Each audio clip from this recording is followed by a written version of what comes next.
Question number 18 answer बताएंगे 5-7 minute, कोई बात नहीं, हम एक्स्ट्रा भी जा रहे हैं तो।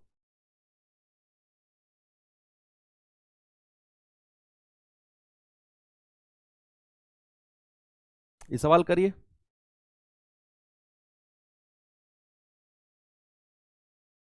सवाल है, एक स्कूल में कक्षा 10 के 3 वर्ग के छात्र हैं। 3, 5 और 8 के रेशियो में 15, 30 और 15 और अधिक छात्र ने प्रवेश कर लिया, तो नया रेशियो 4, 7 और 9 हो गया। तो नए प्रवेश से पहले छात्रों की कुल संख्या कितनी थी? यहां क्रॉस मेथड का यूज करेंगे हम, देखना, और किस तरीके से करेंगे वहां देखना। ठीक है भाई, यहां 3 वर्ग हैं, मैंने मान लिया ABC 3 वर्ग हैं। 3 वर्ग में रेशियो कितना है बच्चा? 3, 5 और 8 का रेशियो है। नया रेशियो क्या बन गया? नया रेशियो बन गया 4, 7 और 9। ये रेशियो बन गया तीनों वर्ग का। क्यों बना है ये रेशियो? क्योंकि 15, 30 और 15 लोगों ने एडमिशन लिया है। भाई यहां 15 लोग प्लस हुए हैं, यहां 30 प्लस हुए हैं और यहां 15 प्लस हुए हैं। ओके, अब उसने कहा कि नए प्रवेश से पहले छात्रों की कुल संख्या। बच्चे छात्रों की कुल संख्या देखना जरा, 8 और 5 13, 13 और 3 16। मेरा आंसर 16 का मल्टीपल होना चाहिए भैया, सारे आंसर 16 के मल्टीपल है। अब देखो तो अब क्या करें भाई, एक रेशियो पुराना ये था, अगर इतने इतने लोगों ने एंट्री करी तो रेशियो बन गया ये। अब क्रॉस मल्टीप्लाई, क्रॉस मेथड का यूज करना जानते हो आप, लेकिन सर वहां पर तो 2-2 की बात होती है। अगर मैं सी को थोड़ी देर के लिए गायब कर दूं, मैं सी को थोड़ी देर के लिए छुपा दूं, मैं गायब कर दूं, इन दोनों में क्रॉस मेथड लगाओ, जल्दी से बताओ मुझे आंसर क्या होगा। तो आप कहेंगे 7 तिया 21 और 4 पंजे 20, डिफरेंस कितना आया? 1 का। इसमें करेंगे 3 चौके 12 और 15 सत्ते 105, डिफरेंस कितना आया बच्चे? 15 का। तो ऊपर का डिफरेंस नीचे के डिफरेंस के बराबर, 1 यूनिट का मान 15 आ गया आंसर। 1 यूनिट का मान जो 15 आया है ना, तो भैया फिर आप 3, 5 और 8 तीनों यूनिट का मान निकाल सकते हो। यस, आप इन दोनों में क्रॉस मेथड लगा लो, दूसरे और तीसरे में, वहां से भी 1 यूनिट का मान 15 आना है। करके देखो, मैंने तो ए और बी में क्रॉस मेथड लगाया, 1 यूनिट का मान 15 है। अपनी रफ कॉपी में साइड में बी और सी में क्रॉस मेथड लगाकर देखो, आंसर 15 ही आएगा 1 यूनिट का। करके देख लो, है ना भैया। 1 यूनिट का मान 15, तो ए बी सी टोटल कितना है? 16।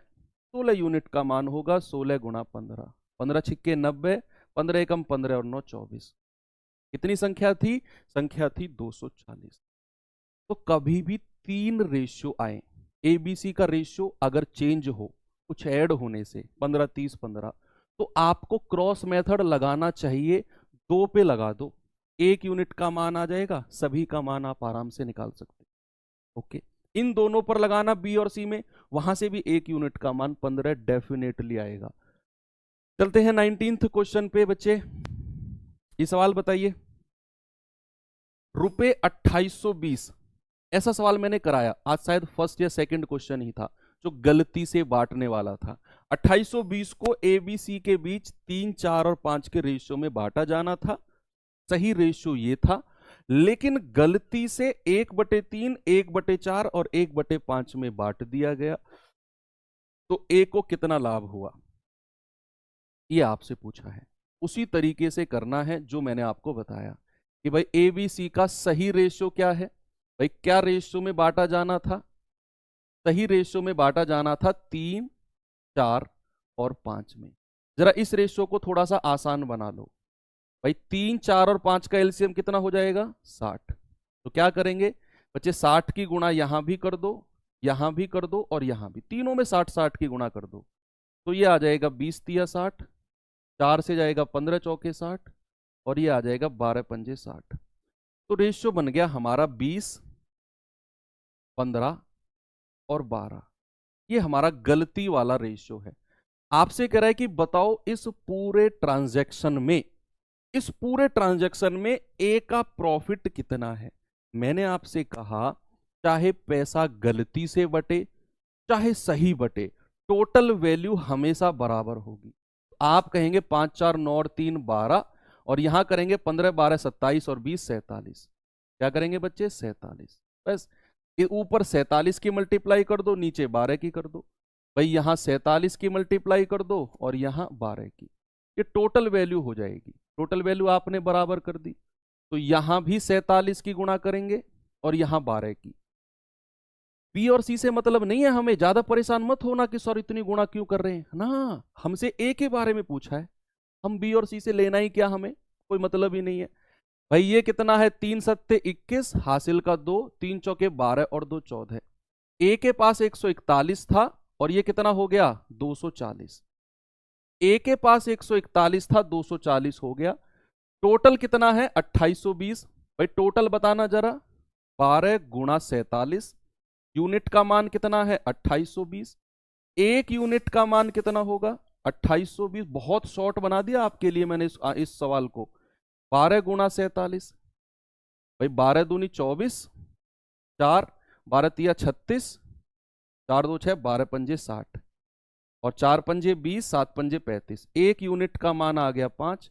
देख लो ए का प्रॉफिट कितना है भाई, इसमें से घटा दो इसे, कितना प्रॉफिट आएगा? ये आ जाएगा 99 यूनिट का।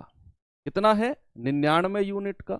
और 99 का मान कितना हो जाएगा? 99 गुणा 5, 5 नाम 45, 4 5 नाम 45 और 4 49। ए का जो प्रॉफिट हुआ है 495 रुपए का। बहुत, मैं कह रहा हूं बहुत आसान बनाया है ये सवाल। ऐसे सवाल एसएससी आजकल दे रहा है, तो देख लेना, तो दोबारा समझ लेना जो जिस तरीके से मैंने समझाया है कि टोटल वैल्यू को हमेशा बराबर करना है, गलती से बटा हो या सही बटा हो। तो 47 की गुणा ऊपर कर दी, 12 की नीचे।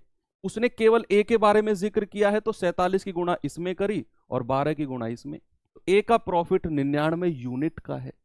टोटल है 12 गुणा 47 का मान 2820, एक का मान 5 यूनिट, तो 99 का मान आ जाएगा 495 यूनिट। ओके,